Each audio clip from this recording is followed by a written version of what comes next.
Parang ang lalim ng iniisip nitong si Tumima ka. Mapuntahan nga. Kumain na kaya ito? Parang di pat nakain ah.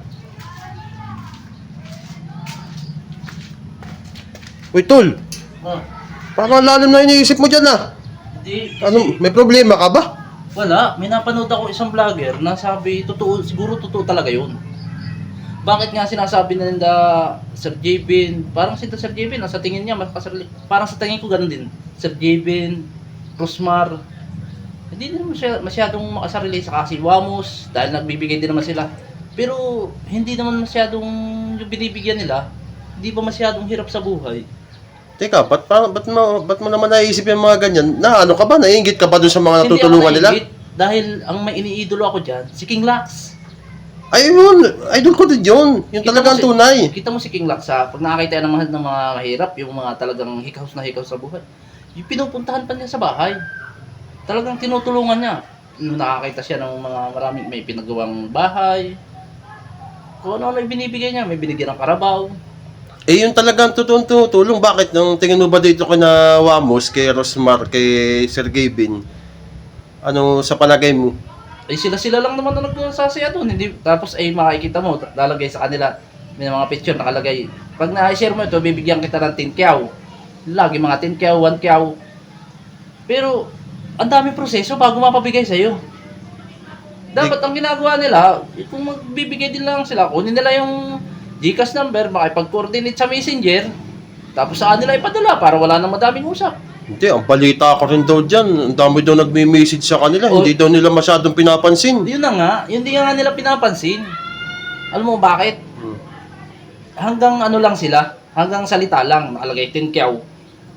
Sasabihin 10 kyaw ni kunay sa process pagkadami-dami niyan. So, ang ibig mong sabihin, kaya nila ginagawa yun para makahakot sila ng napakadaming viewers. Oo, saka ano, sa subscriber o kaya followers.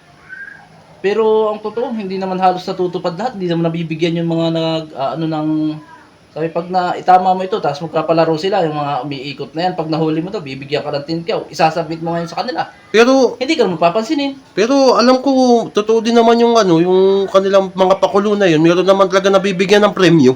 Baka sa 1,000 tao, 1 tao lang. Maaari. Kaso lang, ba't ka ba naghihimutok ng ganyan? Hindi, kumbaga nga, sa dami naman ng ibang mahihirap, yung halos walang makain, sasabihin ay mga tamad, walang trabaho. Ay paano nga magkakatrabaho? Ay halos nga hindi tanggapin sa mga kumpanya. Hindi mga tanggapin kahit nga sa construction worker, hindi tanggapin. Mga construction site. Tapos, Bigyan nila yung mga halos walang makain. Hanapin hindi, nila. ang strategy nila kasi, halimbawa, nung tumulong si Rosmar kay, kay Diwata, O, kumbaga magbe-benefit din siya. Kasi sikat nga nun si, si Diwata, di ba?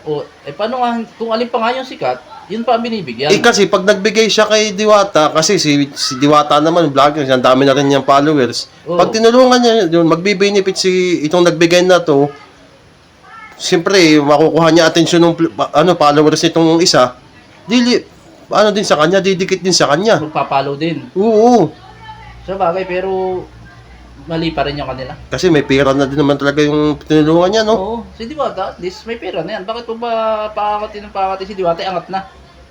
Dapat mas maganda talaga, bigyan ng ano, yung halos talagang wala nang maisubo. Yung talagang halos lugaw na lang ang kinakain. Yun dapat nilang, kumbaga talaga tulungan. Mas aangat pa sila dun. Eh, bakit, tika, ano ba talaga pinaglalaban mo? Bakit hindi ka ba natulungan noon? Hindi ako nahingi ng tulong sa kanila. Kumbaga, makikita mo lang sa ibang video ng ibang vlogger, makikita mo halos wala yung ibang ano, kinokontent nila talagang walang makain. Yun talaga ang tunay na pagtulong. Pero yung sinasabi naman ng ibang vlogger, kaya daw naman ikinokontent ninyo para dumami mas malaki pa daw ang kinikita ng mga vlogger kaysa doon sa ibinigay. Natural, paano mo kikita yung vlogger kung hindi ibibideo yun? Tapos siyempre, paano masasabing nakatulong ka kung hindi mo ibinidyo? Paano malalaman na ibang tao? Parang pinapalabas mo na poverty porn nang nangyayari. Oo. Yun sabi ng ibang content creator. Hindi, meron naman kasi na vlogger talaga na ayaw nila talaga na binibidyon sila pag nagawa sila ng kawang gawa. Oo. Yun talaga, totoong tumutulong. Oo, pero totoo din naman tumutulong para mas makapira yung tao At mas mabigyan parang yung ibang naghihirap ay mabigyan pa rin niya ng ibang tulong. Ay, ready naman. Mas maganda din naman yung nakabidyo ka.